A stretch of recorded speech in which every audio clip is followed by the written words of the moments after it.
Oke, selamat malam semuanya. Kedengeran nggak suara saya? Dengar, Kak. Oke, keren ya. Oke, sekali lagi saya minta maaf nih ya, karena telat banget 30 menit. Gitu kan. Oke, langsung aja kita bakal belajar tentang yang namanya kerjasama internasional. Ya. Nah, sebelum saya masuk ke materi, ya, saya mau minta tolong sama kalian. Coba deh chat di kolom Zoom ya, merek merek HP apa yang kalian tahu, coba chat aja, kayak misalnya iPhone nggak, oke, Xiaomi gitu kan, oke kita chat ya, Oppo, Vivo, Huawei, just ternyata Oppo ya, oke Vivo, Sony, Sony gue dengar lagi, oke Asus, oke banyak ya, Xiaomi, Samsung, right, Samsung, Infinix ya, Asia. Oke, Asia. Oke, Asia, Realme. Oke, Motorola, Oke, Nokia. Good. Oke. Itu juga termasuk ya. Terus pertanyaan kedua nih, kalau misalnya kalian dikasih beasiswa gratis ya, kuliah selama 4 tahun, kalian tuh pengen ke beasiswanya tuh kemana sih? Ke luar negeri tuh, negaranya tuh yang mana gitu? Swiss, Jerman, Turki, Jepang, Korea, Jerman, Singapura. Oke, good. Jerman, Aussie, Finland, Swiss. Oke, right. Oke. Kenapa sih Kak tiba-tiba nanyain tentang kayak begitu, HP gitu kan, merek HP atau bahkan beasiswa? Ternyata HP yang kalian pegang saat ini atau bahkan ya benda-benda elektronik, entah itu AC, kulkas, dan lain sebagainya macamnya, itu bisa ada di genggaman kalian, bisa ada di rumah kalian, itu ternyata gara-gara ini nih guys nih, international cooperation. Nah, apa sih international cooperation? Jadi international cooperation itu adalah sebuah kerjasama antar negara yang menghasilkan sebuah keputusan ya untuk menguntungkan satu sama lain. Jadi kalau misalnya nggak untung gimana Kak? Ya nggak akan ada yang namanya kerjasama gitu. Nah, misalnya gini, kayak negara Korea Utara, dia menutup diri dari yang namanya percaturan internasional atau kerjasama internasional ya. Dia terlalu tertutup gitu kan ya. Akhirnya apa? Negaranya itu bisa dibilang sangat-sangat mundur dibandingkan negara-negara lain. Bahkan dikutip dari salah satu berita, ya, katanya di Korea Utara itu sinyal yang paling apa ya, yang paling cepat ya, paling cepatnya nih itu 2G, 2G, it's wow. Bahkan 3G aja di Indonesia itu sangat-sangat nge-lag gitu ya kan. Ini lagi 2G gitu ya. It's wow. Oke. Jadi itu intermezzo ya, bahwa international cooperation itu sangat-sangat penting bagi sebuah negara, bahkan sebuah masyarakat. Oke. Termasuk materi. Nah, pengertiannya, kerjasama internasional adalah kerjasama yang dilakukan oleh suatu negara dengan negara lain atau bahkan beberapa negara sekaligus yang tujuan saling menguntungkan nih. Tujuan itu pasti saling menguntungkan, karena kalau tidak untung nggak bakalan ada yang namanya kerjasama. Nah, ini contohnya kayak misalnya ini adalah logo United Nation ya, atau PBB. Ini adalah logo ASEAN ya, atau Association Southeast Nation. Ini adalah ASEAN ya. Terusnya lagi ini adalah Arabian League ya, atau Liga Arab. Ya. Kalian sebenarnya kalau misalnya ditanya apa sih Kak esensinya belajar ini untuk UTBK, yang pertama ya kalian harus kenal ya, familiar dengan logo-logo dari beberapa lembaga internasional ini. Ini nanti bakal ditanya. Oke, tujuannya. Ini tujuannya saling berkesinambungan ya. Yang pertama, tujuan sebuah negara itu melakukan kerjasama internasional adalah memenuhi kebutuhan dalam negeri. Note dulu. Oke, pertama. Oke, memenuhi kebutuhan dalam negeri. Contoh, kayak misalnya Indonesia dengan Jepang. Jepang membutuhkan sumber daya mentah seperti nikel, batu bara, terus lagi tembaga dan lain sebagainya macamnya untuk industri mereka. Sedangkan Indonesia itu membutuhkan hasil dari industri mereka seperti kulkas, dispenser, bahkan mobil dan motor. Ya guys.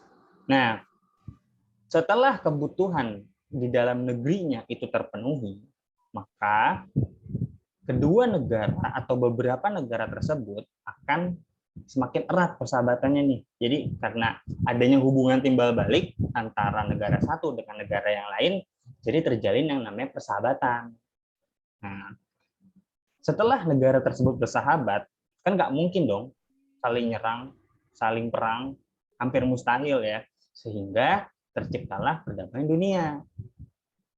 Setelah perdamaian dunia tercapai, maka akan menghasilkan yang namanya lapangan kerja yang begitu luas. Ya. Contoh, kalau misalnya di Indonesia doang, mungkin lapangan kerja akan sedikit. Tapi kalau misalnya Indonesia bekerja sama dengan Singapura, dengan Jepang, dengan Amerika, lapangan kerja itu akan semakin luas, di mana mereka-mereka adalah negara maju yang membutuhkan manusia. Maka dari itu, kerjasama internasional akan memperluas tenaga kerja, memperluas lapangan kerja ya. Nah, kalau misalnya lapangan kerjanya luas, maka akan meningkatkan penghasilan seseorang. Kalau penghasilan seseorang meningkat, maka pendapatan per kapita itu akan meningkat. Dan kalau pendapatan per kapita meningkat, maka itu akan meningkatkan pertumbuhan ekonomi di suatu negara. Kalau misalnya setiap negara itu mengalami peningkatan pertumbuhan ekonomi, maka kesenjangan antara negara satu dengan negara yang lain itu semakin hilang. Maka dari itu tidak akan ada yang namanya konflik. Ini saling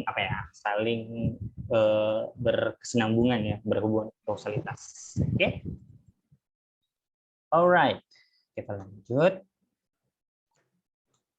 Ini tuh purely teori banget guys, benar-benar teori. Oke, hapus, jelas. Oke, manfaat. Pertama nih, memajukan perekonomian sebuah negara. Kenapa sih Kak, kok bisa memajukan perekonomian negara? Sekarang gini, kita diskusi ya guys. Kalau misalnya sebuah negara, misal Indonesia sama Jepang, kan dia melakukan hubungan internasional, menghubungkan kerjasama nih. Jepang membutuhkan tembaga, Indonesia membutuhkan kabel, misal ya. Nah, Indonesia mengekspor tembaga dan Jepang mengekspor kabel. Maka dari ekspor tersebut, dari impor tersebut, itu akan dikenakan pajak. Nah, pajak tersebut bisa meningkatkan perekonomian suatu negara. Terus memudahkan masuknya modal asing atau investasi. Good, ini benar banget ya. Karena kalau misalnya kita negara itu berdiri sendiri, itu nggak akan ada yang namanya modal. Itu kadang dibutuhkan oleh setiap pengusaha di Indonesia. Dari itu, kerjasama internasional itu bisa menghasilkan kemudahan masuknya modal asing. Terus yang ketiga, meningkatkan kualitas tenaga kerja. Nah ini yang tadi saya bilang ya. Kalau misalnya kita sebagai pelajar, ya kan,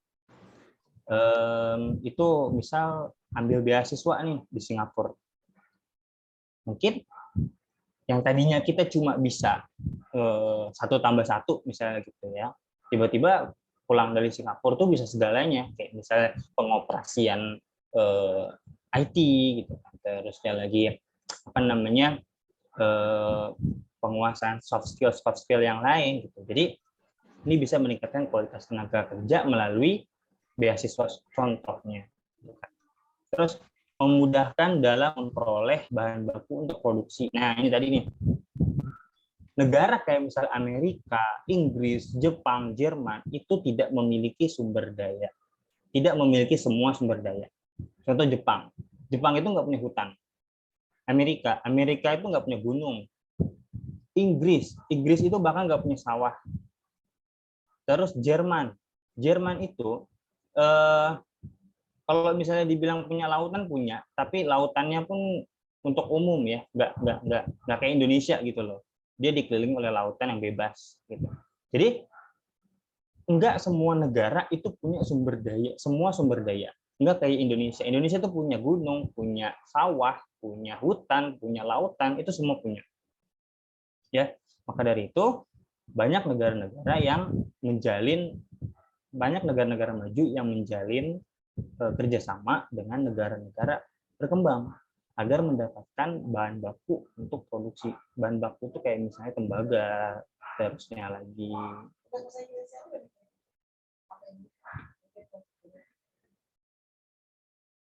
ya kayak apa namanya menjalin kerjasama dengan negara-negara berkembang untuk mendapatkan bahan baku, bahan mentah ya. Oke, sampai sini dulu nih. Ada yang mau ditanyain nggak sebelum kita lanjut? Kayak misalnya, Kak, aku nggak jelas Kak tentang pengertiannya. Oke, kita ulang, nggak jadi masalah. Ada yang mau ditanyain nggak? Kak, kenapa sih Kak? Kok tadi bisa menaikkan perekonomian? Aman, oke, good. Aman ya. Kalau misalnya ada yang mau ditanya ini, langsung aja. Kak, gue nggak jelas nih Kak, langsung aja. Langsung unmute ya. Nggak ada istilah permisi Kak, mohon maaf Kak, mohon izin Kak. Kita nggak ada gitu-gituan, oke? Kita friendly aja, santai aja. Oke, lanjut ya. Oke, manfaat. Oke, selanjutnya adalah menjaga stabilisasi harga barang di dalam negeri. Oke, ini agak agak rumit nih ya. Jadi gini, kalau misalnya sebuah perusahaan ya itu apa namanya memproduksi suatu barang, terus ternyata memproduksinya itu kelebihan yang seharusnya itu 100 jadi 110 misalnya ya. Nah, kalau misalnya si perusahaan ini harusnya memproduksi 100 tapi ternyata memproduksinya 110, realitanya itu memproduksi 110. Kalau misalnya 10-nya ini, 10 sisanya ini dijual ke pasar, ya pasti harga barang tersebut akan turun. Kenapa? Karena dengan banyaknya apa ya kayak semakin banyak barang yang beredar di pasar, maka harga barang tersebut akan turun. Gitu. Jadi untuk mencegah hal itu terjadi, ya maka 10 barang yang tadi itu diekspor ya ke luar negeri agar harga barang yang di dalam negeri itu makin stabil. Paham nggak? Kalau nggak paham, langsung chat ya. Oke, lalu mempercepat pembangunan nasional. Nah, yang tadi nih yang gue bilang nih, kalau misalnya kita apa kayak ekspor, impor, itu kan ada pajaknya. Bea masuk atau bea keluar kalau nggak salah. Kalau di Indonesia itu namanya bea bea masuk, bea keluar, bea impor, bea ekspor. Nah, itu kan ada beanya, itu kan ada biayanya, itu kan ada pajaknya. Nah, pajaknya itu masuk ke kas negara. Jadi, semakin banyak ekspor yang kita lakukan, semakin banyak impor yang kita lakukan, itu akan meningkatkan yang namanya pajak dalam negeri gitu. Maka dari itu semakin banyak pajak yang masuk ke dalam apa namanya kas negara itu makin mempercepat pembangunan nasional. Oke. Terus meningkatkan pertahanan dan keamanan negara. Ini apa ya kayak Contohnya gini, kalau misalnya Indonesia kerjasama dengan Arab misalnya ya kan dalam bidang haji, nah kan banyak tuh ya kalau nggak salah ada yang namanya agen travel tuh yang menyediakan travel umroh ya kan, travel haji gitu banyak banget kan. Nah semakin banyak travel yang kayak gitu itu akan meningkatkan keamanan dan keamanan suatu negara. Jadi kayak karena banyaknya agen travel, jadi pemerintah merumuskan suatu undang-undang tentang kebijakan bagaimana sebuah biro itu, sebuah biro perjalanan, travel, agen dan sebagainya, itu tuh sesuai dengan etika yang berlaku undang-undang. Jadi apa namanya kerjasama internasional ini bisa meningkatkan pertahanan dan keamanan negara. Lalu memperkuat posisi suatu negara di mata dunia. Semakin negara itu terkenal dalam percaturan internasional, maka dia ini memiliki pengaruh di lembaga internasional, entah itu PBB, entah itu Uni Eropa, entah itu IMF dan lain sebagainya gitu. Jadi kayak semakin negara ini terlibat di dalam sebuah kerjasama internasional, dia akan memiliki pengaruh di antara negara-negara yang lain gitu guys. Oke, sampai sini ada yang mau ditanyain nggak guys?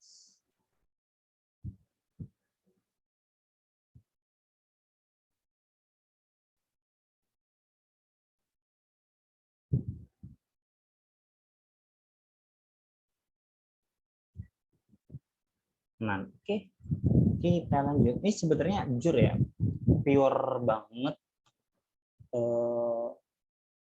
Apa nih? Oke, Raihana, tak boleh jelasin ulang yang nomor 7. Oke, good. Apa-apa. Wait. Kita notate, eraser, dan oke. Nomor 7 ya. Nomor 7 itu tenang. Oke. Jadi gini guys, kita pakai contoh yang lain. Soalnya ada yang minta ulang nomor 7. Lagi. Kayak misalnya kerjasama antara Indonesia dengan apa ya?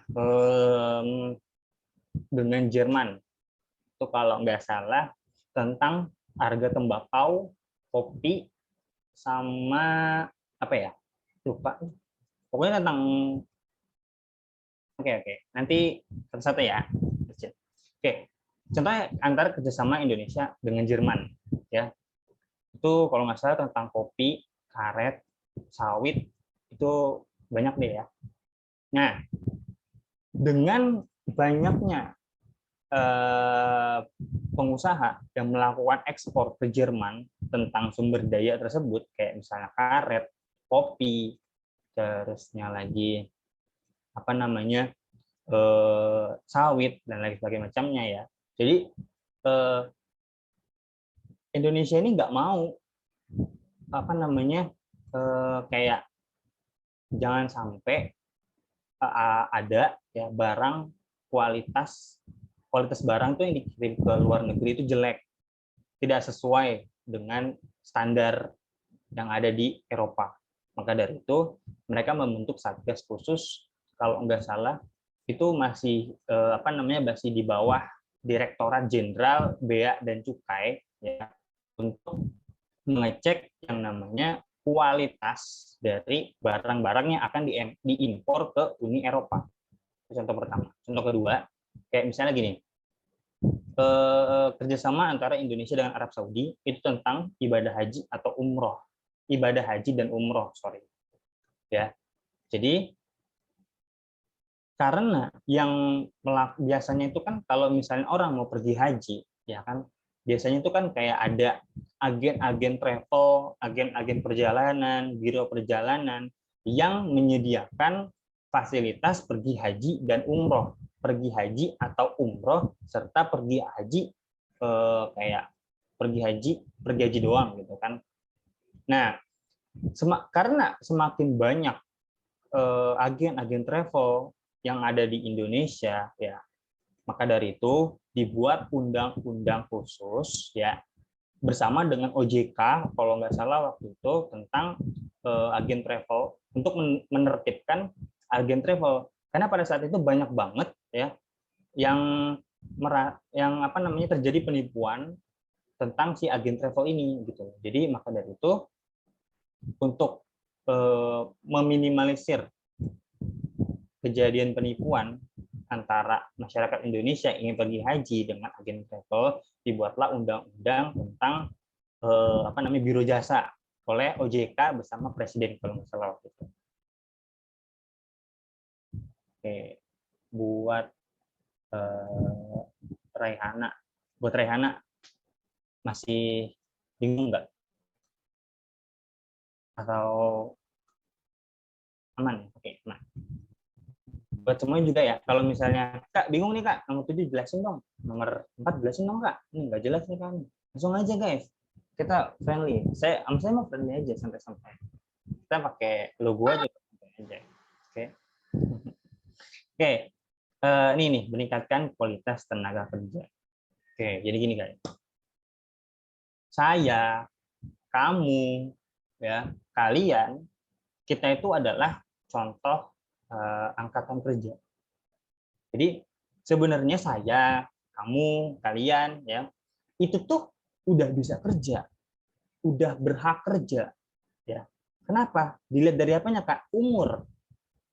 Ya. Berdasarkan Undang-Undang Ketenagakerjaan ya, yang tergolong ke dalam apa namanya? Kayak usia ilegal untuk bekerja itu tuh di bawah 17 tahun. Kalau misalnya kalian berusia 17, 18, 19 atau bahkan 20 ya, itu tuh udah boleh kerja. Tapi ada tapinya. Tapi apabila skill, kemampuan, knowledge yang kalian miliki itu sesuai dengan perusahaan atau lembaga yang ingin mempekerjakan kalian. Nah, kayak misalnya saya, kalian, terusnya. Maaf ya, bukannya saya ngomong merendahkan nih, tapi kan kita kan anak SMA ya. Saya juga mahasiswa, bahkan baru semester 1 gitu kan. Terus kalian juga rata-rata kan anak SMA ya.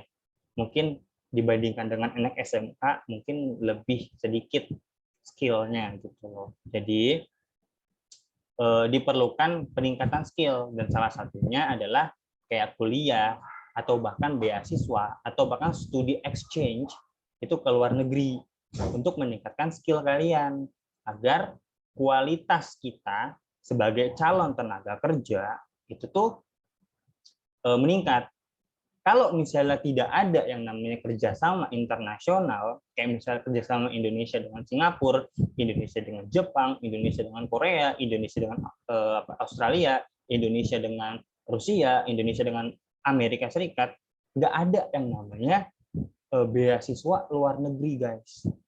Itu tuh nggak bisa, nggak akan ada gitu. Jadi salah satu manfaat kerjasama internasional itu kayak membuka beasiswa kepada seluruh masyarakat Indonesia, seluruh siswa di Indonesia untuk belajar di luar negeri, sehingga meningkatkan skill kita, knowledge kita, kemampuan kita untuk menghadapi pasar tenaga kerja yang akan datang.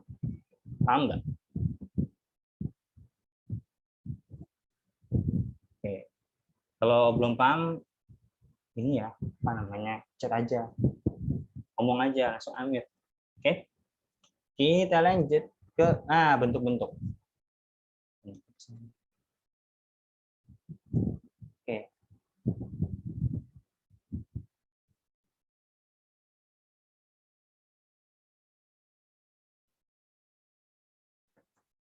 Oke. Bilateral. Bi dari kata bi. Mana ya? Noted. Noted.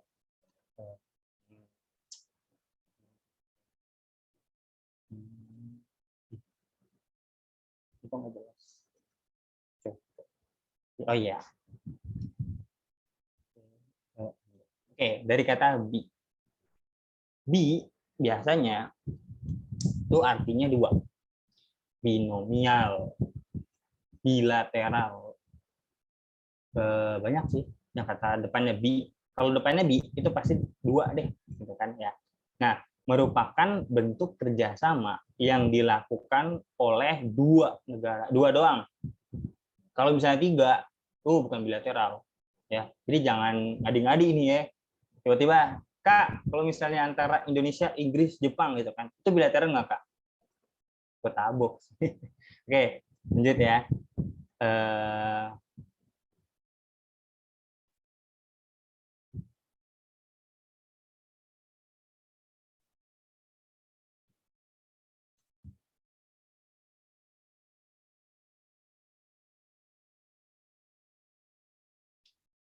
Oh, ada yang ini nih, ada yang ngechat. Like nggak sih? Ini slide-nya kelihatan kan bilateral? Kelihatan nggak? Kelihatan lah ya. Kelihatan nggak? Aman, jelas. Oke. Oke. Ngecek dong. Oke. Bilateral. Seperti yang tadi udah saya bilang, bahwa bilateral itu artinya kerjasama oleh dua negara. Dua aja, nggak lebih ya. Kalau lebih nanti beda urusan. Oke, pokoknya dua negara. Tujuannya itu untuk meningkatkan ekonomi serta menjalin persahabatan antar negara. Apapun poin kerjasamanya, kayak misalnya Indonesia dengan Arab, ya, untuk menambah kuantitas kuota ibadah umroh. Poinnya sih begitu. Tapi nanti ujungnya pasti meningkatkan ekonomi negara Arab. Karena semakin banyak orang yang ke Arab, itu akan meningkatkan visa, meningkatkan pajak dari warga negara asing. Begitupun dengan Indonesia. Semakin banyak warga negaranya yang pergi ke luar negeri, ya pasti kan kalau misalnya ke luar negeri, apalagi ke Arab ya, itu kan pasti menggunakan pesawat dong. Ya, kalau misalnya semakin banyak warga negara yang menggunakan pesawat, ya itu akan semakin menambah pajak negara. Nah, dari itu tujuannya itu pasti meningkatkan keuntungan ekonomi, itu pasti. Ya. Dan menjalin persahabatan antar negara. Nah, contohnya nih, kayak misalnya, ini udah saya bold ya, kerjasama Indonesia dengan Kerajaan Saudi Arabia atau KSA itu mengenai ibadah haji, serta kerjasama Indonesia dengan Jepang mengenai industri otomotif. Ya. Ini kalau nggak salah waktu itu Presiden Jokowi dengan Raja Salman ya. Ini waktu itu Indonesia masih dipimpin oleh Pak SBY. Oke, kita next. Oke, kita tap. Oke,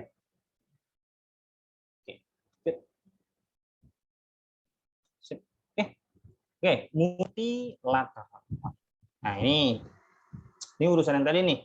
Kalau misalnya lebih dari dua negara, Kak, ini masuknya ke multilateral. Ya. Nah, kalau misalnya multilateral ini itu tuh kayak contohnya tuh oke, kayak kerjasama multilateral ini merupakan kerjasama yang terjalin oleh beberapa negara dan tidak dibatasi dengan kawasan maupun wilayah. Ini multilateral nih. Contoh kayak misalnya ini contohnya kayak ini logo GNB ya, Gerakan Non-Blok. Coba gua cek di sini ya. Oke, GNB atau Gerakan Non-Blok. Atau bahasa Inggrisnya itu the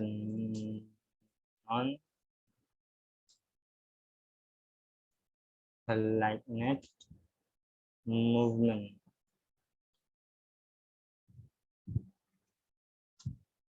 Nah, ini GNB. Oke, ini logo GNB ya. Nah, terus ini logo dari WHO. Gue tulis deh, siapa tahu kan nanti keluar G N B, yang pun ya Gen B. Oke. Nah ini udah mungkin gara-gara COVID ya. Gara-gara COVID mungkin sebagian dari kita udah pernah tahu nih logo apa nih. Ini logo dari WHO. WHO, oke. Nah, atau World Health Organization ya. Terus ini logo dari, ada yang tahu nggak ini logo apa? Ini nih logo apa nih? Ini kalau tahu sih keren sih. Keren banget. Yang tahu nggak? Dong, Kak, saya tahu Kak. Anjay. Yang tahu nggak? Yang tahu nggak? Ini logo yang ini nih. Nih guys. APEC. Oke, APEC. Oke, nggak tahu. Oh, nggak tahu. Oke. Ini hati-hati ya. Hati-hati kebalik nih. Ini logo dari OPEC. Oke, bukan APEC. Kalau APEC satu lagi. Ini OPEC guys. Atau gue chat ya. Atau oil, petroleum, economic cooperation. OPEC. Oke, ya guys. Kok nah, oil, petroleum, economic cooperation. Gitu ya. Dan selanjutnya adalah the World Bank atau WB. Ini World Bank. Jadi kenapa sih ini disebut dengan multilateral? Karena di GNB kita kupas ya. Di GNB itu tuh negaranya tuh nggak cuma dari Asia aja, nggak cuma dari Eropa aja, nggak cuma dari Amerika aja, nggak cuma dari Afrika aja, tapi banyak negara-negara ya yang berasal dari seluruh benua yang ada di dunia itu ada di GNB. Begitu juga dengan WHO, begitu juga dengan OPEC hingga World Bank. Jadi disebut dengan multilateral ya karena ada banyak negara dari berbagai benua itu ada di organisasi ini. Itu guys. Oke. Oke. So, nah antar jadi kalau mau di SS saja guys. Oke, kita note eraser.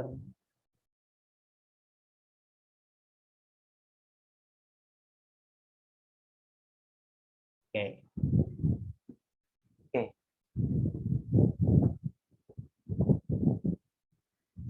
Oke. Oke, wait. Silakan.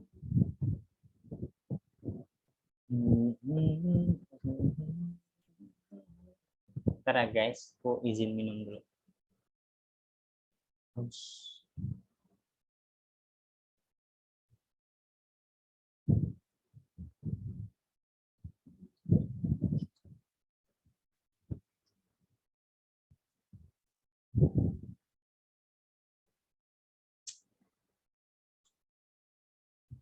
Oke, kita lanjut ya, antar regional. Oke. Nah,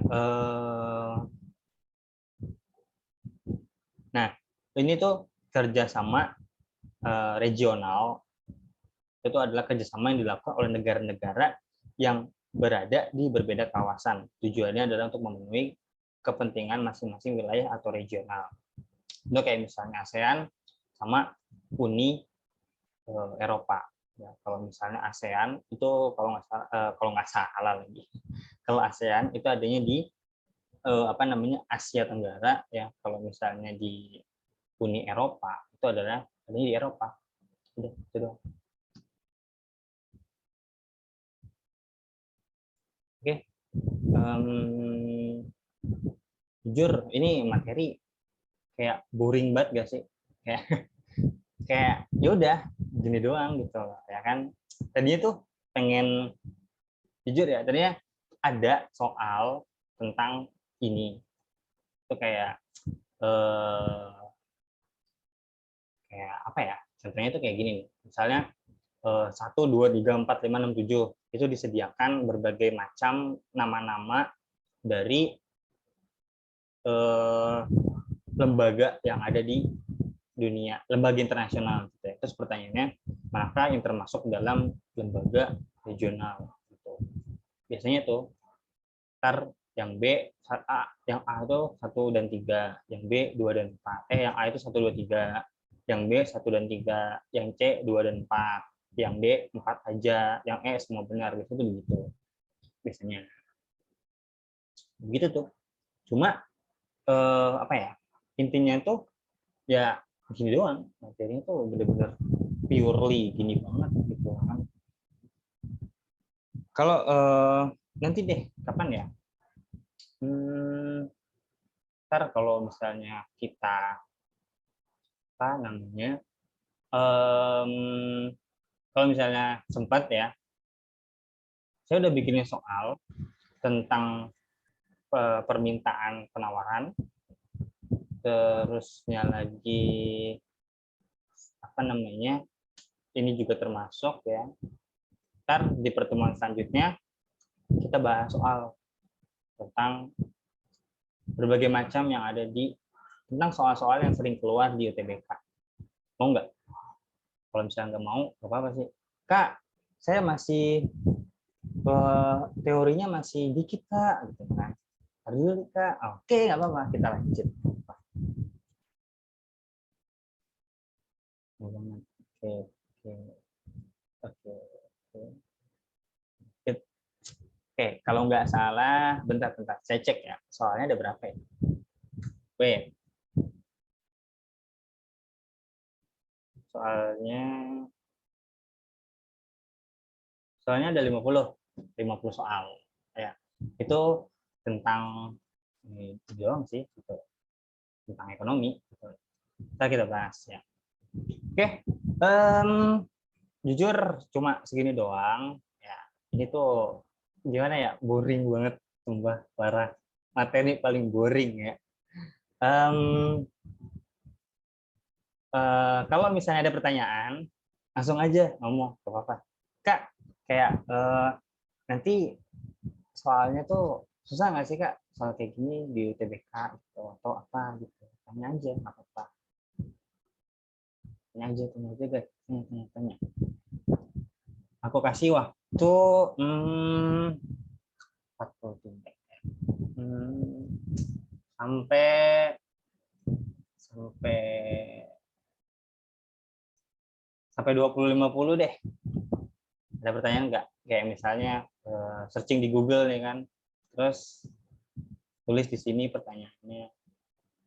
Apa apa? Tanyain aja guys, nggak apa-apa.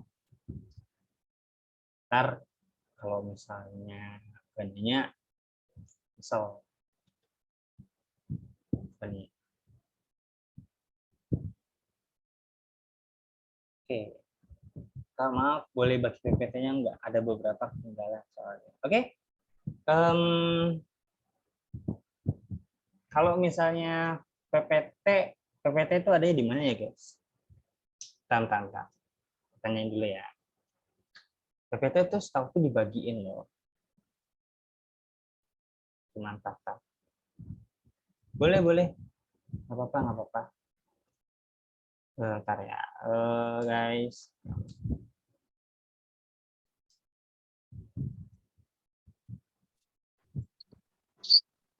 Ini tak kasih ID line aja ya. Kalau misalnya mau minta.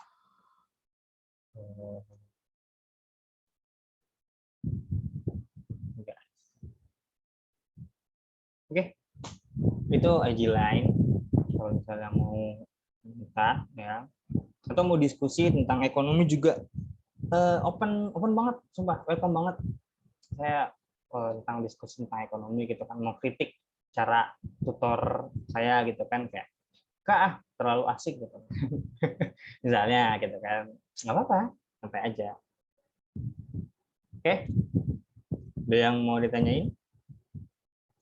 Kalau nggak ada, kita tutup tutor hari ini. Oke, see you next time di pertemuan selanjutnya. Ya. Nanti saya izin dulu ya ke anak apa namanya Growtika. Ya. Boleh nggak nih kalau misalnya kita bahas soal, kalau misalnya boleh kita gas minggu depan. Enggak, minggu depan, pertemuan selanjutnya. Kalau misalnya nggak boleh, kita bakal cari materi yang asik deh. Ya. Jangan kayak gini, ini boring banget materinya. Kita PPT bakalan di-share nggak, Kak?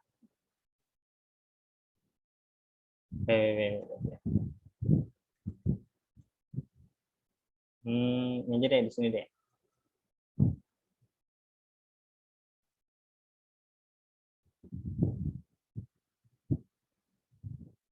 Nggak jelas gitu. ID line.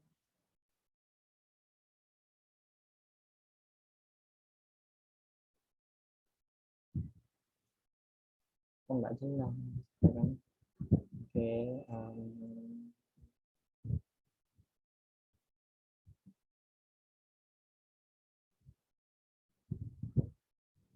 Susah ya.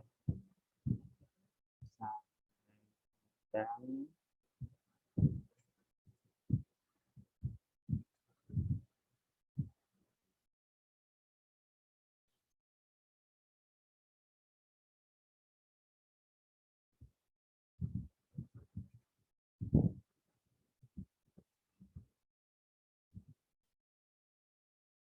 itu ya guys.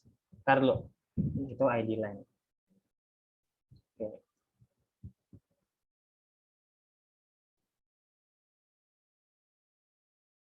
Ntar aku tanya dulu kalau misalnya mau minta PPT kemana. Tapi kalau misalnya mau langsung juga pakai ID line itu juga nggak apa-apa. Ntar. Routing.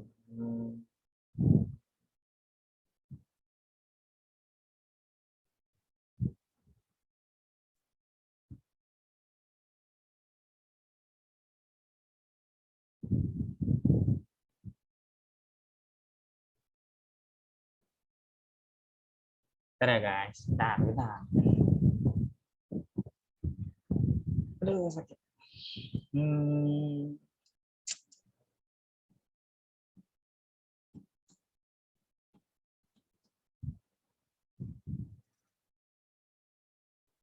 Oke, katanya recording ini itu tuh bakalan di post di YouTube Growtika ya.